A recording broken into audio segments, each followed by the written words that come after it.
Pendidikan Malaysia kini sedang melalui transformasi digital. Dan watak utamanya, semestinya para guru kita.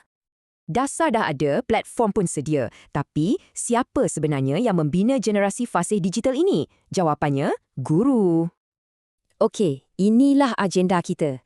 Kita akan lihat semua ini secara berstruktur dari cabaran sehinggalah ke hasilnya.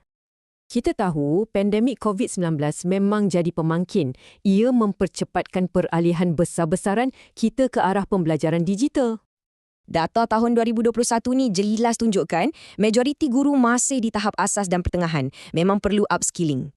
Sebenarnya, idea ni bukan baru. DPD yang dilancarkan pada 2023 adalah kesinambungan Pelan Pendidikan Jangka Panjang Negara.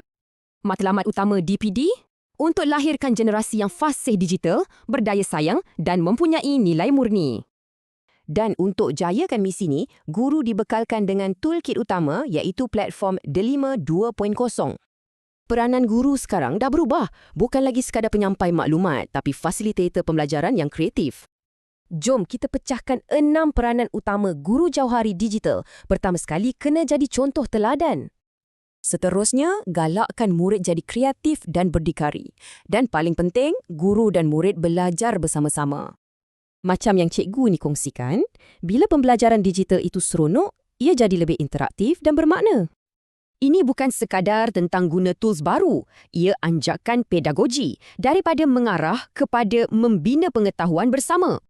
Asasnya adalah teori konstruktivisme. Guru sebagai pemudah cara, manakala murid pula aktif membina pemahaman sendiri. Jadi, apa agaknya alatan yang ada dalam Delima 2.0 tu? Jom kita intai sekejap. Memang banyak, daripada Google Classroom dan Canva sampailah ke Minecraft Education dan alatan berkuasa AI. Untuk pastikan bahan pengajaran berkualiti, guru boleh guna model berstruktur seperti ADDIE. Barulah terancang. Hujungnya, semua ini untuk apa? Untuk membina satu generasi fasih digital yang mantap. KPM fokus pada 6 elemen utama, antaranya keselamatan, hak dan kesejahteraan digital. Ini sangat penting. Pembelajaran pun jadi lebih interaktif. Contohnya, belajar keselamatan cyber melalui permainan Interland di Delima. Tujuannya, melahirkan warga negara digital yang bertanggungjawab, beretika, kritis dan semestinya kreatif. Dan masa depan nampak lebih menarik. Bayangkan belajar guna AI, VR dan AR, pasti lebih imersif. Guru jauhari digital ni bukan program biasa. Ia adalah teras penting dalam mencapai aspirasi Malaysia Madani.